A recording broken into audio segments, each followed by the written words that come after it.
How is the state of Israel addressing this conflict? What is Israel doing to solve this conflict? The first thing is putting an end to Iran, or well, to the Ayatollah's regime, a radical regime. That's the most important thing, since it's the head of the octopus. If you think about it, all the wars and all the terror that Israel has suffered in recent decades comes from them, Hamas financed and trained by them. Also by Qatar, but Hezbollah too, 2 wars with Hezbollah, and this is the 3rd war with Hezbollah. Financed by them, the Jews launching attacks against Israel, financed by Iran, the militias in Iraq, financed by Iran. Terror all over the world. They blew up an embassy in Argentina, the Asociación Mutual Israelita Argentina, financed by Iran. So is Iran the head of the octopus? What are we doing to make the world better?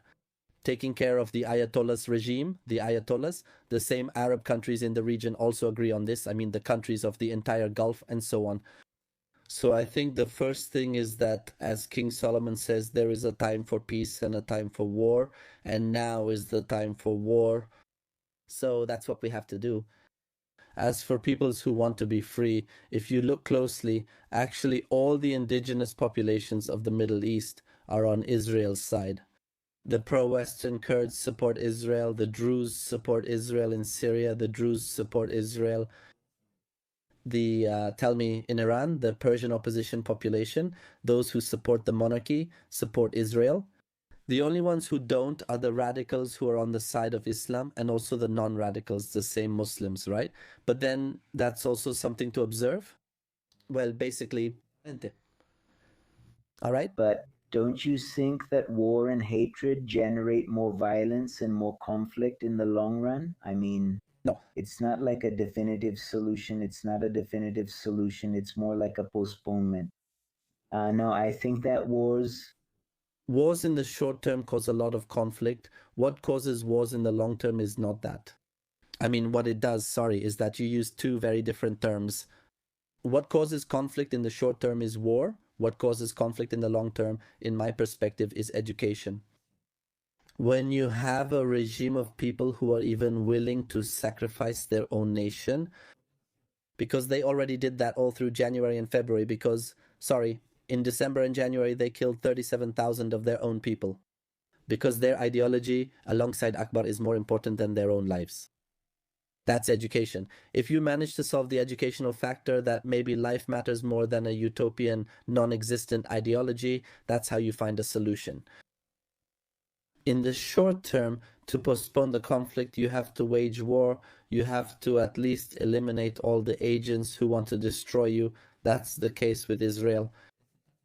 We don't have to wait for them to develop an atomic bomb, for them to launch it and only then react. No, we don't have to wait. We have to react right from the start. So, war is precisely the short-term conflict. In the long term, it's about ending the regime, denazifying them. And I think that's how we can achieve long-term peace. Education, replacing the regime, and installing a government without psychopaths or religious fanatics is how I believe peace can be achieved. Yes, greetings. All the best. They're sending us greetings here. So, what were you saying? Yes, sir.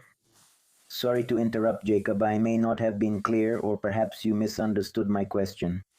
I'm referring to the conflict, a war, a cycle.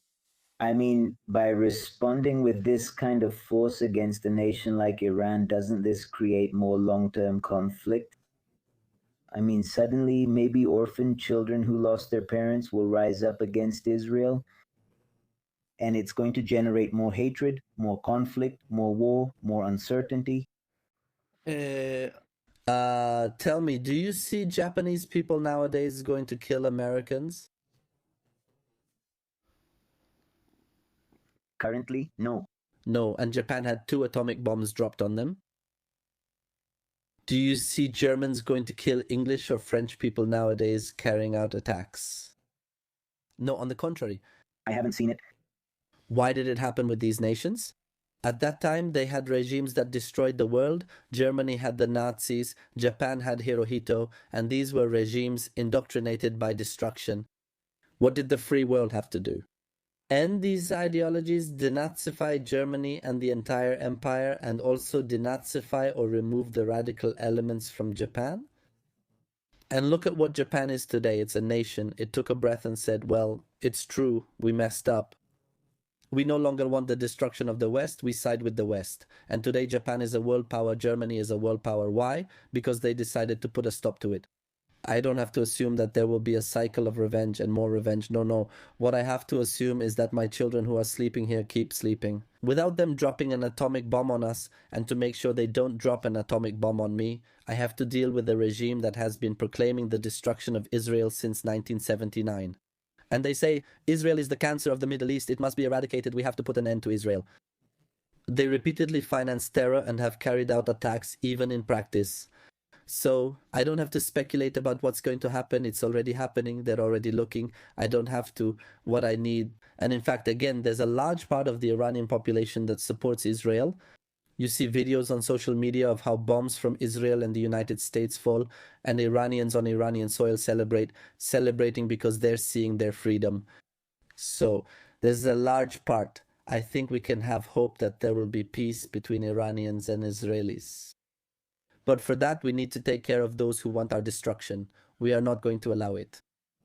It's simply non negotiable whether my children will sleep or not. So he goes that way. It's just, look, I think, like, for example, the Tibetans. Do you see people from Tibet going to carry out suicide attacks in supermarkets in China just because China occupies Tibet? Do you see that? Do you see Greeks in Cyprus going to carry out attacks in Turkey? No, you don't see that. Only radical Islamists like them have that mentality. They're the only ones who say, oh, they occupied me. I'm going to go end the lives of, I'm going to blow myself up in a school full of children. Jews, they're the only ones who have that kind of madness. So we shouldn't start from, oh, are they going to take revenge? So I just sit back and do nothing, and until nothing happens, I won't do anything because I'm afraid of their revenge. Revenge. The Jews, 2,000 years. For example, in the Jewish case, all nations persecuted us. Do you see Jews going around committing attacks all over the world? Jews killing Germans because there was a Holocaust in World War II? No, that's not the starting point. Bien. Well, the specific point is that, let's say, these nations that were affected at the time by these major attacks, let's say, to their autonomy, to their power as a nation, and these movements seem to be exterminated, but in reality, they are cells that are currently dormant and are manipulating the perception we have of those people who, at the time, of those nations that attacked them at the time. What do I mean?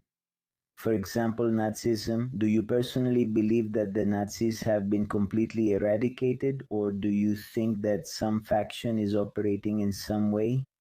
That there are groups? That there are neo-Nazi groups and that they have a memory of wanting an ideology like that. They exist marginally, but they are not in power. And the chance that an openly Nazi group will come to power seems zero to me, at least in the case of Germany. There are fines, it's suppressed.